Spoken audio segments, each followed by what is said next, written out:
অন্নপূর্ণা যোজনা পারিবারিক তথ্য সংগ্রহের ফর্ম, অর্থাৎ অন্নপূর্ণা যোজনার ফর্ম কিন্তু বেরিয়ে গেছে, যেটা কিন্তু 12 পেজের ফর্ম টোটাল।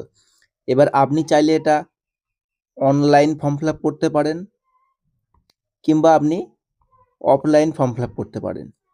তো দেখুন, অনলাইন এবং অফলাইন দুরকমভাবে ফর্ম ফিল আপ করতে গেলে আপনাকে জানতে হবে যে আমার কী কী ডকুমেন্টস লাগবে, অর্থাৎ আপনাকে কী কী ডিটেলস দিতে হবে।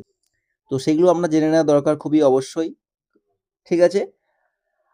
তো চলুন, ভিডিওটা একটু লম্বা চওড়া হবে, কারণ 12টা পেজের ফর্ম ফিল আপ 2-4 মিনিটে হবে না। তাই কাজকর্ম ছেড়ে ফোনটা নিয়ে বসুন, 15-20 মিনিট ভালো করে বুঝে নেবেন কি বলছি না বলছি, সেই বুঝে আপনি অনলাইন এবং অফলাইন ফর্ম ফিল আপ করে দেবেন। চলুন ভিডিওটা শুরু করা যাক। তো এটা কিন্তু একদম অফিসিয়াল ফর্ম। প্রথম এখানে পরিবারের সদস্যের নাম লিখবেন। দেখুন, স্পষ্টভাবে কিন্তু লেখা রয়েছে। দেখুন, পরিবারের প্রধানের নাম, ঠিক আছে? অর্থাৎ আপনার বাড়ির প্রধানের নাম লিখবেন, নামটা এখানে লিখবেন, এই যে মধ্যে মিডিলে, ঠিক আছে? আধার কার্ড অনুযায়ী। নেক্সট যেটা বলেছে, পরিবারের প্রধানের লিঙ্গ, পুরুষ, মহিলা, এটা লিখবেন, ঠিক আছে? পরিবারের ডেট অফ বার্থ এখানে লিখবেন, জন্ম তারিখ, ঠিক আছে? তারপরে পরিবারে প্রধানের আধার নাম্বার। দেখুন, আপনার দেখা গেল আপনার পরিবারের প্রধান যে, তার কিন্তু প্রথমে ডিটেলস দিতে হবে। যার নামে অন্নপূর্ণা ভান্ডার ফর্ম ফিল আপ হচ্ছে, তার তথ্য কিন্তু আগে চাওয়া হয়নি। আপনার পরিবারের প্রধানের কিন্তু তথ্য আগে চাওয়া হয়েছে। তারপরে কি বলছে, ডিজিটাল রেশন কার্ডের পারিবারিক আইডি যদি থাকে, আপনার যদি পরিবারে ডিজিটাল রেশন কার্ড থাকে, সেখানে এটা লিখে দেবেন, ঠিক আছে? পরিবারের সদস্য সংখ্যা, আপনার পরিবারে কতজন মেম্বার রয়েছে? 5 জন হতে পারে, 6 জন হতে পারে, 4 জন হতে পারে, 3 জন হতে পারে, যাই থাক না কেন আপনি এখানে এটা লিখে দেবেন। তারপরে আপনার ঠিকানা, এই যে দেখতে পাচ্ছেন ঠিকানাটা আপনি এখানে লিখে দেবেন। টোটাল ফুল অ্যাড্রেসটা লিখে দেবেন। আর পাশে কিন্তু বলে দিয়েছে স্থায়ী ঠিকানা, ঠিক আছে? আচ্ছা, যোগাযোগ নাম্বার আপনি সেটাই দেবেন যেটা আপনার আধার কার্ডের সাথে লিঙ্ক করা আছে, যে নাম্বারটা, সেই নাম্বারটা আপনি কিন্তু এখানে লিখে দেবেন, ঠিক আছে? নেক্সট দেখুন, নাম, জন্ম তারিখ, লিঙ্গ, পরিবারের প্রধানের সঙ্গে সম্পর্ক, আধার নং, পরিবারের সকল সদস্যের। আচ্ছা, এবার ব্যবহার করে বুঝবেন। পরিবারের প্রধান সদস্য, পরিবারের প্রধান ডিটেলস তো আপনি প্রথমেই দিয়ে আসলেন, তার ডিটেলস দেওয়ার কোনো প্রয়োজন নেই।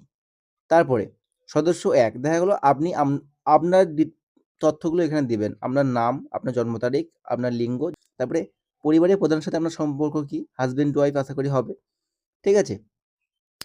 তো তারপরে আপনার আধার কার্ড নাম্বারটা দেবেন, এবং আপনার এইভাবে কিন্তু কমপ্লিট। মানে প্রথম সদস্যের যে ডিটেলসগুলো দিতে হবে, তার নাম, জন্ম তারিখ, তার লিঙ্গ, পরিবারের প্রধানের সঙ্গে তার সম্পর্ক কী আছে, আর আধার কার্ড নাম্বার, ঠিক আছে? এবার দেখুন, আপনার ছেলে রয়েছে, আপনার ছেলে, তার ডিটেলস দেবেন। আপনার মেয়ে থাকলে তার ডিটেলস দেবেন, ঠিক আছে? আপনার শাশুড়ি থাকলে দেবেন, অর্থাৎ আপনার, হ্যাঁ, এবং শ্বশুর থাকলে দেবেন, ঠিক আছে? তো আপনার পরিবারের সদস্য যেগুলো যেমন রয়েছে, সেই সম্পর্ক অনুযায়ী কিন্তু আপনি এখানে পরপর এগুলো লিখে যাবেন। ওকে? আচ্ছা, এবার দেখুন, যদি কেউ না থাকে, আপনি আর আপনার হাসব্যান্ড যদি থাকেন, তাহলে শুধু 1 জন বা 2 জনের, মানে 1 জনের দেবেন। আর এই পাশে কিন্তু ক্লিক করতে ভুলবেন না। হ্যাঁ, হ্যাঁ, হ্যাঁ, এগুলো কিন্তু ক্লিক করবেন, মানে যতগুলো ডিটেইলস দেবেন। ঠিক আছে? এবার দেখুন, পরিবারের প্রধান এবং পরিবারের সকল প্রাপ্তবয়স্ক সদস্যের ব্যাংক অ্যাকাউন্ট নগদ অর্থ স্থানান্তরের জন্য। এবার আপনার পরিবারের হেড অফ দ্য ফ্যামিলি, অর্থাৎ আপনি যে প্রথমেই দিয়ে আসলেন আপনার প্রধান, আপনার বাড়ির প্রধানের যে নাম্বার দিলেন, নাম দিলেন, তার ব্যাংক কোন ব্যাংকে আছে, কি ব্যাংকে আছে, সেই ব্যাংকের নামটা লিখবেন, অ্যাকাউন্ট নাম্বারটা দেবেন, এবং নিচে আইএফএসসি কোডটা দেবেন, ঠিক আছে? সেই অ্যাকাউন্টটাই দেবেন যেটা ডিবিটি লিঙ্ক করা রয়েছে, পাশে কিন্তু মেনশন করে দিয়েছে, ঠিক আছে? এবং সদস্য, দেখা গেল আপনার যে অ্যাকাউন্ট নাম্বারটা আপনি এখানে দেবেন, ঠিক আছে? এর ওপরে কিন্তু প্রধানের দেবেন। নেক্সট, তারপরে সদস্য 1 নম্বর যেটা লেখা আছে, এখানে কিন্তু আপনি আপনারটা দেবেন, ঠিক আছে? আপনার এখানে সিম্পল কোন ব্যাংকে অ্যাকাউন্ট রয়েছে, পাঞ্জাব ন্যাশনাল হতে পারে, স্টেট ব্যাংক হতে পারে, বন্ধন হতে পারে, যে কোনো ব্যাংক। আর অ্যাকাউন্ট নাম্বার দেবেন নিচে, এবং দেবেন তারপরে আইএফএসসি কোড নাম্বারটা। তারপরে আপনার যদি ছেলে থাকে, ছেলের সেম দিয়ে দেবেন। যদি মেয়ে থাকে, মেয়ের দেবেন। শ্বশুর থাকলে শ্বশুরের দেবেন, এবং শাশুড়ি থাকলে শাশুড়ির দিয়ে দেবেন, ঠিক আছে? অর্থাৎ আপনার পরিবারের সদস্য যে কটা রয়েছে, সবার কিন্তু এখানে অ্যাকাউন্ট ডিটেলস দিতে হবে। ক্লিয়ার? Next, epic. আপনার ভোটার কার্ড লাগবে কিন্তু, ঠিক আছে? মানে হেড অফ দ্য, প্রথমে আপনার হেড অফ দ্য অর্থাৎ আপনার পরিবারের প্রধান যিনি রয়েছেন তার এখানে এপিক নাম্বার অর্থাৎ ভোটার কার্ড যে নাম্বার রয়েছে ভোটার কার্ডের নাম্বারটা এখানে দেবেন। বিধানসভা ক্ষেত্র ও অংশ নাম্বার, এই যে বিধানসভার ক্ষেত্র ও অংশ নাম্বার কোথায় পাবেন? ভোটার লিস্টে পাবেন। আমি আপনাদের দেখিয়ে দিচ্ছি। এই যে এটা দেখুন, এটা হচ্ছে আমার ভোটার লিস্টের, এই যে দেখুন ভোটার লিস্টের অংশ নাম্বার দেখছেন, অংশ নাম্বার, এই যে এখানে লেখা আছে কালীগঞ্জ বিধানসভা নির্বাচন ক্ষেত্র, এটা হচ্ছে আমার বিধানসভার নাম্বার, ঠিক আছে? তো আপনি কিন্তু এরকমভাবে আপনার লিস্ট অনলাইন থেকে দেখতে পারবেন, বা আপনার কাছে যদি ডাউনলোড করা থাকে আগে থেকে সেখান থেকে লিখতে পারবেন। এপিক নাম্বার, বিধানসভা ক্ষেত্র নাম্বার, এটা আপনার পরিবারের সদস্যের সবার একই হবে, শুধুমাত্র আপনার ভোটার কার্ড নাম্বারটা আলাদা হবে, অর্থাৎ এপিক নাম্বারটা আলাদা হবে, ঠিক আছে? এবার আপনি আপনার কাস্ট লিখতে হবে। আপনি কি ইউআর কাস্ট অর্থাৎ জেনারেল ক্যাটাগরির মধ্যে বিলং করেন, নাকি আপনার ইডাব্লিউএস রয়েছে, নাকি আপনি এসসি, এসটি, ওবিসি, ঠিক আছে? আপনি যেটাই হন না কেন অবশ্যই এখানে কিন্তু আপনাকে টিক মার্ক দিতে হবে, ঠিক আছে? তারপরে দেখুন আপনার ডিজিটাল রেশন কার্ড আছে, হ্যাঁ থাকলে হ্যাঁ, না থাকলে না, ঠিক আছে? তারপরে দেখুন কি বলছে, যদি হ্যাঁ হয় তবে কার্ডের ধরন, যদি আপনার ডিজিটাল রেশন কার্ড থাকে হ্যাঁ দিলেন, কোন টাইপের কার্ড আছে সেটা কিন্তু এখানে মেনশন করে দেওয়া হচ্ছে, সেখানে আপনি কিন্তু টিক মার্ক করবেন। এসপিএইচএস থাকতে পারে, এওয়াই থাকতে পারে, ঠিক আছে? আর এ SY2 থাকতে পারে, পিএইচএস থাকতে পারে, যেটা থাকবে সেখানে আপনি টিক মার্ক দেবেন। আচ্ছা, পরিবারটি রেশন দোকান থেকে মাসিক রেশন তুলছে কিনা, আপনি কি আপনার রেশন দোকান থেকে মাসিক রেশন তুলছেন? তুলে থাকলে হ্যাঁ লিখবেন, না থাকলে না লিখবেন, ঠিক আছে? বাড়ির ধরন, আপনার বাড়ি কি 3 তালা বা তার 3 বা তার বেশি পাকা ঘর রয়েছে? আপনার বাড়িতে কি 3টে বা তার বেশি পাকা ঘর রয়েছে? হ্যাঁ, যদি থাকে হ্যাঁ, না থাকলে না, ওকে? পারিবারিক জমির মালিকানা হ্যাঁ, না। আপনি যে বাড়িতে বাস করছেন সেটার মালিকানা আপনি কি না, মানে হ্যাঁ কি না সেটা লিখে দেবেন। রেজিস্ট্রেশনের নথি, মিউটেশনের কপি এবং ROR হাল নাগদাদের তারিখ সহ সর্বশেষ জমির রেকর্ডের কপি, মানে জমির রেকর্ডের কপি, রেজিস্ট্রেশন কপি, এগুলো কিন্তু আপনাকে জমা দিতে হবে, ঠিক আছে? পাশে যেগুলো বলে রয়েছে। নেক্সট, তারপরে দেখো পরিবারের সকল সদস্যের মোট জমির পরিমাণ, অর্থাৎ আপনি, আপনার হাজবেন্ড, আপনার ছেলে, মেয়ে সবাইকে মিলিয়ে, অর্থাৎ আপনার পরিবারে যে কজন আছে ফ্যামিলি মেম্বার সবার মিলিয়ে জমি কতটা রয়েছে সেটা কিন্তু আপনাকে এখানে লিখতে হবে, তারপর সেটা কি শতকে লিখে দিতে হবে, ঠিক আছে?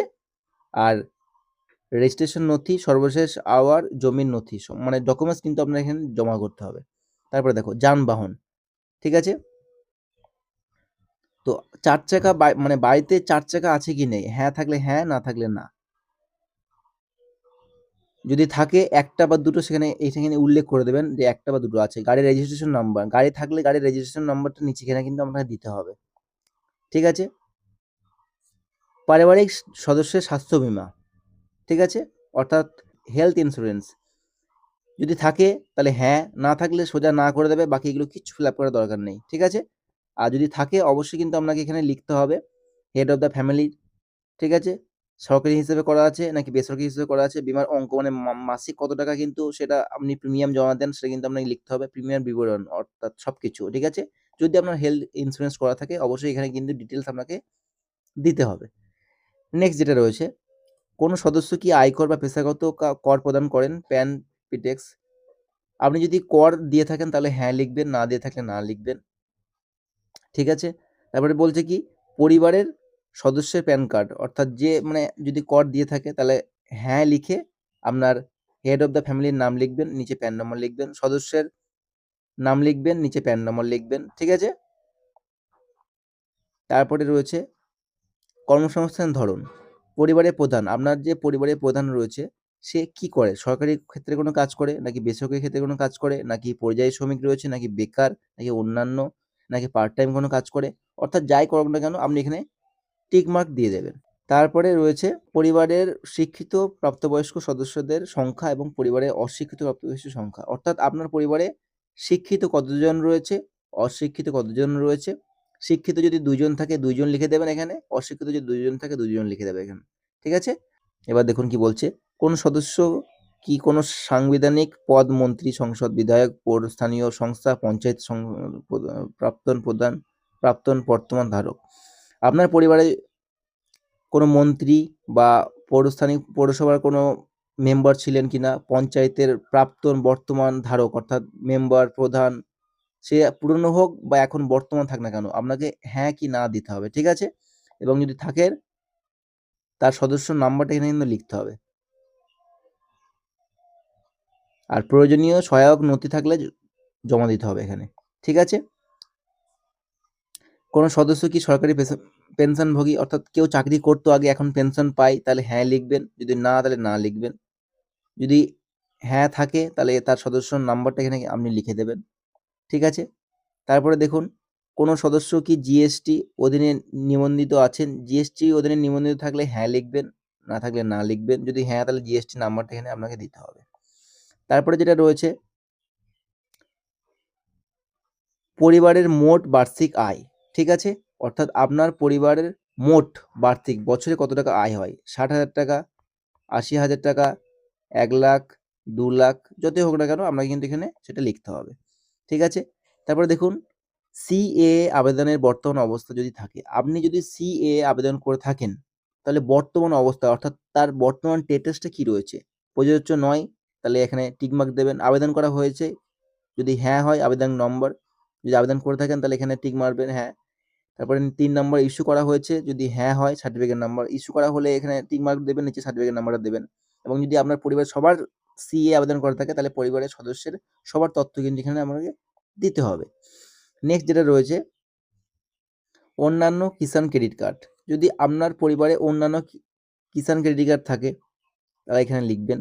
শিল্পী ক্রেডিট কার্ড থাকলে লিখবেন, মৎস্যজীবী ক্রেডিট কার্ড থাকলে লিখবেন, শিক্ষার্থী ক্রেডিট কার্ড থাকলে লিখবেন, ঠিক আছে?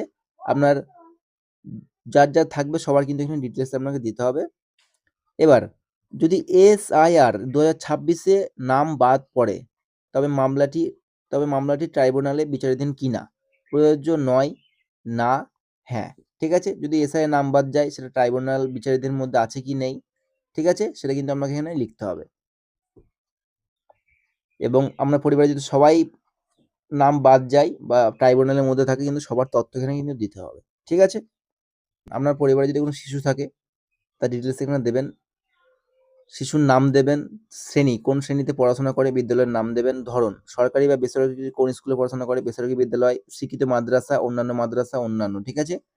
আর যদি আপনার বাড়িতে শিশু না থাকে তাহলে কোনো কিছু ফিল আপ করার দরকার নেই, আর থাকলে তার নামটা লিখে দেবেন, তার সমস্ত বিবরণ এখানে দিয়ে দেবেন, ওকে? নেক্সট যেটা রয়েছে শিশুর টিকা শুরুকরণ সম্পন্ন হয়েছে বা টিকা করা হয়নি, এই ডিটেলস কিন্তু আমাকে দিতে হবে। যদি আপনার বাড়িতে 2টো বাচ্চা থাকে তাহলে 2টো বাচ্চার বিষয়ে আপনি লিখবেন যে টিকা করিয়েছেন কি করানো হয়নি, এবং শেষ যে টিকা করিয়েছেন তার একটা কাগজ আপনাকে কিন্তু দিতে হবে আর আইডি জমা করতে হবে। তারপরে দেখুন কি বলছে, আপনি কি কোনো সরকারি প্রকল্পের সুবিধা ডিবিটির মাধ্যমে পাচ্ছেন, আপনি কোনো সরকারি প্রকল্পের সুবিধা ডিবিটির মাধ্যমে পাচ্ছেন কি, সেটা যে কোনো সরকারি সুবিধা হতে পারে, তাহলে আপনি হ্যাঁ লিখবেন, যদি না পাতেন তো না লিখবেন। প্রকল্প 1, 2, 3, 4 কোনো রকম সুবিধা যদি আপনি সরকার থেকে পান ডিবিটির মাধ্যমে সেটা কিন্তু আপনাকে এখানে মেনশন করতে হবে, ঠিক আছে? আচ্ছা, তারপরে দেখুন লাস্ট অর্থাৎ আমরা 12 পেজের ফাইনালে চলে আসলাম। এখানে ঘোষণাপত্র অর্থাৎ আপনি যে সমস্ত ডিটেলস বা তথ্য দিলেন সেটা আপনি সহমত, অর্থাৎ আপনি স্বেচ্ছায় দিলেন, সম্মত এখানে ক্লিক করবেন আর এখানে একটা সই করবেন। যদি সই করতে না পারেন এখানে একটা স্ট্যাম্প দেবেন, ক্লিয়ার? আচ্ছা, এটা অফলাইনে করতে পারেন এবং অনলাইনে আমি আপনাকে যেগুলো বললাম একদম সেম টু সেম তথ্য কিন্তু আপনাকে অনলাইনেও দিতে হবে, ওকে? আর এইটুকু যে আছে লাস্টে যেটুকু রয়েছে এইটুকু আপনারা কিন্তু হাত দেবেন না, এটুকু কিন্তু অফিসের লোক করবে, অনলাইন করলে অনলাইন ছেড়ে দেবেন, এটা অফিসিয়ালি কাজ করবে, অফলাইন হলে অফলাইনে অফিসাররা কাজ করবে, অর্থাৎ এটা সাধারণ পাবলিকের জন্য নয়, ঠিক আছে? তো 12 পেজের ফর্মেট সম্পূর্ণ তথ্য আপনাদের আমি দিলাম। তাছাড়াও যদি কোনো রকম ডাউট থাকে অবশ্যই কমেন্ট করে জানাবেন, আমি আপনাদের যথাযথ রিপ্লাই দিয়ে সাহায্য করব। আর সময় আছে এখনো 90 দিন ফর্ম ফিল আপ চলবে, কেউ তাড়াহুড়ো করবেন না, ধীরে সুস্থে আপনি ফর্ম জমা করুন যেন কোনো রকম ভুল না হয়। একটা ভুল হলে কিন্তু আপনার মাসিক 3,000 টাকা ব্যাংকে নাও ঢুকতে পারে। তাড়াহুড়ো একদম করবেন না। ধীরে সুস্থে ফর্ম ফিল আপ করুন যদি বাড়িতে আপনি অফলাইন ফর্ম ফিল আপ করতে চান। ঠিক আছে? আর যদি অফলাইন করতে না চান, অনলাইন দোকানে চলে যান। আর অনলাইন দোকানে সেই সমস্ত দোকানে যাবেন যেখানে খুব ভালো মতো ফর্ম ফিল আপ করা হয়। ধীরে সুস্থে দিয়ে আপনি আবেদন সম্পূর্ণ করুন। আশা করি ভিডিওটা আপনাকে খুবই সাহায্য করবে। অবশ্যই ভিডিওটাকে লাইক করে দিও। যারা ভাবছে অফলাইন করব নাকি অনলাইন করব, কিভাবে ফর্ম ফিল আপ করব, সবাইকে শেয়ার করে দিও। ধন্যবাদ।